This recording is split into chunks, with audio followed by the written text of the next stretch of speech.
मेरे गेस्ट, आप यहाँ आए टाइम निकाल करके, संडे को भी, क्योंकि संडे छुट्टी का दिन होता है और लोग लगता है कि घर में ही रहें ज़्यादा अच्छा है, लेकिन ऐसे फोरम के लिए, ऐसे कामों के लिए हम लोग समय निकाल करके आते हैं, ये बहुत बड़ी बात है इतने भाग दौड़ के टाइम में।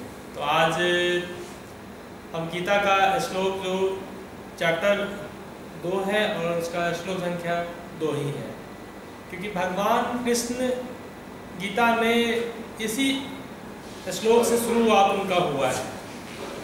और मेरा मानना है कि ये इतिहास की पहली इवेंट है जहाँ की हम लोग बड़े बड़े पैसा दे करके और पर्सनालिटी डेवलपमेंट का कोर्स सीखते हैं।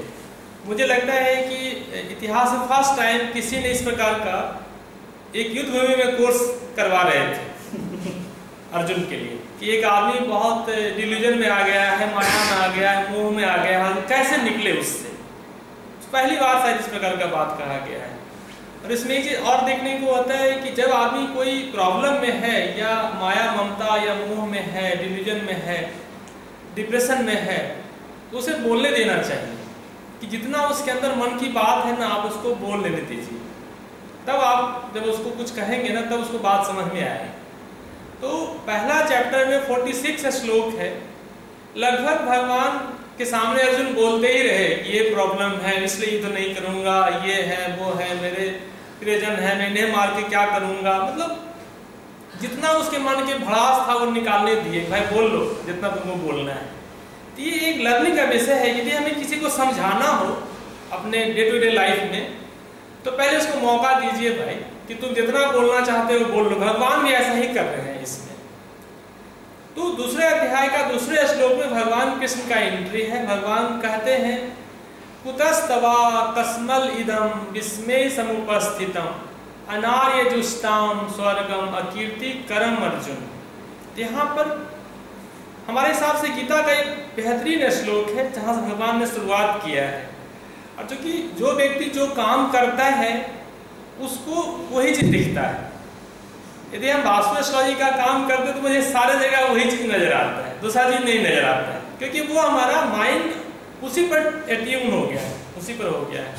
यहाँ बोलते हैं पहला वर्ड कुतस्तवा। यदि कोई काम करना है तो आपका इंटेलिजेंसी बहुत अच्छा होना चाहिए। भगवान कह रहे कुतस्तवा, इंटेलिजेंसी का प्लेनेट है मरकरी, बुध। कुतस्तवा कस्मल इदम, कस्मल इदम होता है मन में यदि हमारा डिल्यूजन आ गया, प्रॉब्लम आ गया, तो यदि हमारा इंटेलिजेंसी बढ़िया से काम नहीं करेगा तो हमारा मन में बेचैनी उत्पन्न हो जाएगा। कुतस्तवा कस्मल इदम। फिर बोलते हैं विस्मय समुपस्थितम। जब तुम्हारा इंटेलिजेंसी खराब हो जाएगा, मन में डिस्टर्बेंस आ जाएगा, तब तुम्हें क्या होगा? तब तुम्हें दंड दिया जाएगा। तब तुम किसी चीज को अपराध करोगे, गलती करोगे, तो तुम्हें क्या होगा? तुम्हें दंड मिलेगा। कुतस्तवा कस्मल इदम विस्मय समुपस्थितम। और हम आप लोगों को बताए थे कि जितने भी ये श्लोक इस प्रकार के लिखे गए हैं वो 2-2 लाइन में ही लिखे गए हैं, चाहे रामायण हो या गीता हो, किसी चीजों में। तो मेरा अपना मानना है कि पहला लाइन हमारा पुरुष है और दूसरा लाइन प्रकृति है, उसके बाद उसका एक्सप्लेनेशन है सेकेंड लाइन उसका। तो पहला लाइन जब खत्म हो जाता है कुतस्तवा कस्मल इदम विस्मय समुपस्थितम, तब अंत में जो लाइन है वो पूरा एक लाइन है, अनार्य जुष्टाम स्वर्गम अकीर्ति करम अर्जुन। ये पूरा एक वर्ड है। तो कहते हैं कि जब तुम ऐसा काम करोगे, अनार्य जुष्टाम, तुमको लोग अनाड़ी कहेंगे।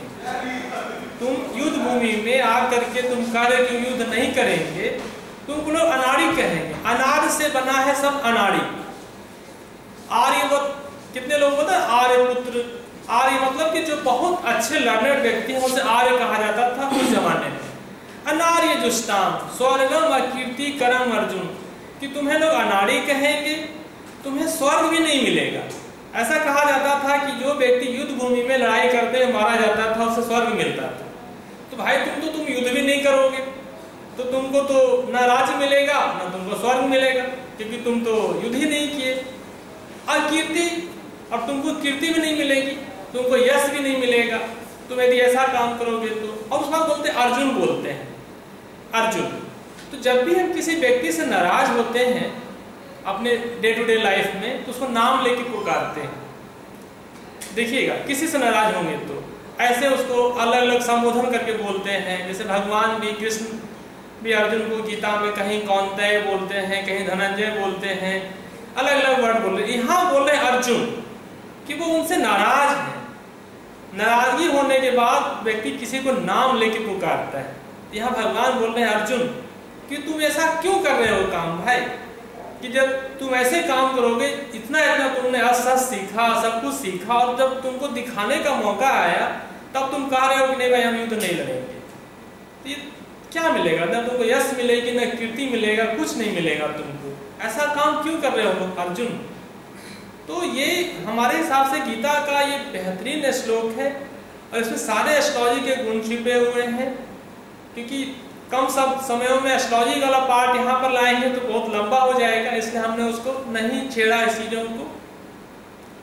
और ये यदि इस बात को, यदि इस श्लोक को यदि समझ लिया जाए अच्छे ढंग से, तो हम समझते हैं कि अपने आने वाले जीवन में बहुत सारी चीज़ों को आप ठीक कर सकते हैं। क्योंकि भगवान ने यहीं से शुरुआत किया है, दूसरे अध्याय का दूसरा श्लोक। Thank you.